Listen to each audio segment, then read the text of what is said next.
গোটা রাজ্য জুড়ে কি হচ্ছে? চোখে চাদর চাপা দিয়ে সেখানে ঘুমোচ্ছে পুলিশ প্রশাসন, আর নাকের ডগায় চলছে অমানবিক পাশবিক অত্যাচার, তাও আবার শিশুদের ওপর। যেখানে শিশু শ্রমকে নিষিদ্ধ করা হয়েছে, সেখানে কোন সাহসে মহেশতলার কারখানা জুড়ে শিশু শ্রমিক?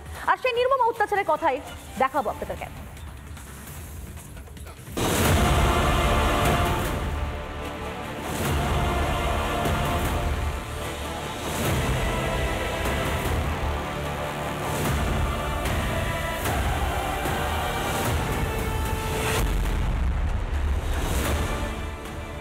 নির্মমতার ছবি দেখলো বাংলা।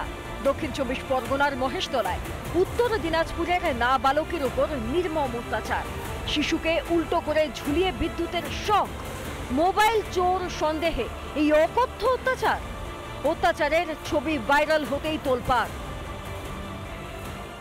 এই হচ্ছে সেই দড়ি, যে দড়ি দিয়ে হাত পা বেঁধে উপর দিকে একদম মাথা নিচের দিকে, পা ওপরের দিকে, এইরকম ভাবে সেই নাবালককে এভাবে কিন্তু শাস্তি দেওয়ার নামে এ ধরনের নৃশংস ব্যবহার করা হয়। এখান থেকে ইলেকট্রিকের কানেকশন টানা হয়েছিল ইলেকট্রিক শক দেওয়ার জন্য। এটা হচ্ছে সেই বোর্ড এখান থেকে টানা হয় ইলেকট্রিক শক দেওয়ার জন্য।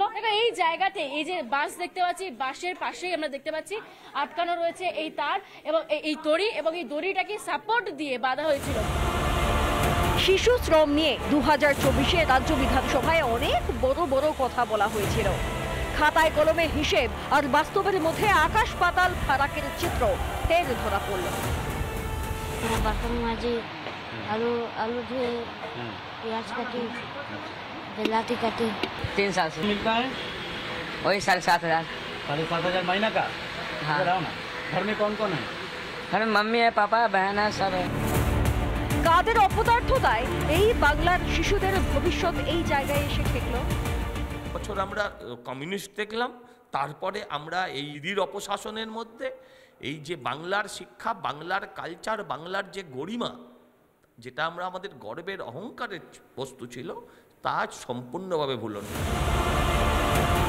কিন্তু মূল অভিযুক্ত কারখানার মালিক শাহিন শাহ কোথায়? তার টিকিও ছুঁতে পারেনি পুলিশ।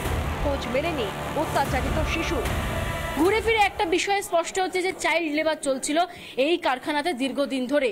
চাইল্ড লেবার আইনত অপরাধ, দণ্ডনীয় অপরাধ। সেখানে বাচ্চাদেরকে এনে এই কারখানাগুলোতে কাজ করানো, সেই সাহসী বা দেখালো কি করে শাহিন শাহ? নিজের এলাকায় শিশু শ্রম হচ্ছে, অথচ কাউন্সিলর কিচ্ছু জানেন না। জানে না রবীন্দ্রনগর থানার পুলিশ।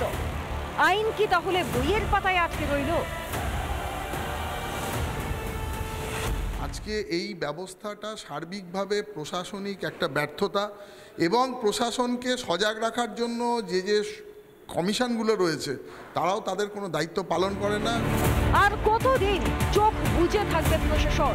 কেন্দ্রীয় সরকার আইন প্রণয়ন করছে দেশের ভালোর জন্য, আর সেই সব আইনকে বুড়ো আঙুল দেখাচ্ছে রাজ্য প্রশাসন। কতদিন আর উল্টি পড়ে চোখে চাপা দিয়ে থাকবে পুলিশ? রিপাবলিক বাংলা। নানা ধরনের কন্টেন্ট দেখার জন্য লাইক করুন, শেয়ার করুন আমাদের ফেসবুক পেজ, সাবস্ক্রাইব করুন আমাদের ইউটিউব চ্যানেল। পাশাপাশি অন্যান্য ব্রেকিং নিউজের জন্য অবশ্যই চোখ রাখুন রিপাবলিক বাংলায়।